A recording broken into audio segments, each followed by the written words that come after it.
Hi, my name is Criselda, and I'm a mental health clinician trainee with 3Strands.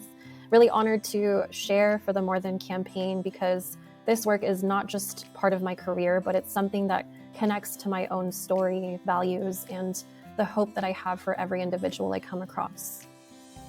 So I grew up as a daughter of immigrant parents from the Philippines, and really from an early age, I saw what it meant to sacrifice, to hold heavy responsibilities, and to continue to push forward even when there wasn't a lot of resources or support around.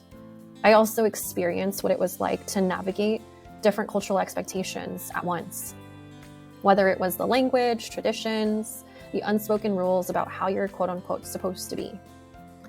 And of course, I understand that these experiences don't make me fully understand my clients' lives, but they do give me some perspective into what it means to carry these invisible burdens. So in my sessions, I really try to be mindful of the layers that my clients carry, whether it's the weight of all sorts of expectations, the grief of different kinds of losses they may not always talk about, or the quiet resilience that's often overlooked. My own story really helps me to be humble and compassionate, and it helps me to honor my clients' stories as well. I think that trauma-informed practices really play a huge role in how I show up. For example, if I notice that a client may be a little shut down or a little guarded, I try not to just assume that they're being resistant.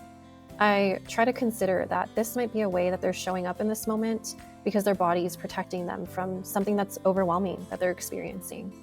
And so this trauma-informed lens really allows me to view survival strategies not as problems, but really as signs of resilience. Trauma-informed care also means that I need to prioritize their safety, their sense of safety, and also choice. So even small things like asking them like, hey, would you like to try this exercise or would you maybe prefer a different one? That in itself I've found can be healing. And these things might seem small, but they really do carry a lot of weight. I think that healing is often assumed only to be the big milestones, like finishing a program or no longer struggling with symptoms, which are all great. But I also believe that healing can be found in those quiet, everyday moments.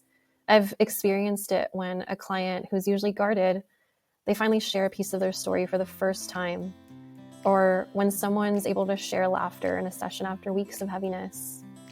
Healing can also be when a client tells me like, hey, I tried that grounding tool you taught me and it actually helped. Sometimes it's even in the way that they might care for other people around them, or even just finding a sense of peace in their daily routines that they didn't have before. Again, these wins might be invisible to other people, but it doesn't take away from the healing impact that they have for each individual. Communities can have such an important role to play in how survivors heal. To support survivors as More Than, it's important that communities show up with consistency. And this could look like offering meaningful job opportunities rather than just short-term assistance, or providing housing that's safe and stable instead of just temporary fixes. It also means listening to survivors' voices in decision-making processes. When communities invest in their growth and their dreams, we help to remind them that they're not defined by their past, but by their strengths and their potential.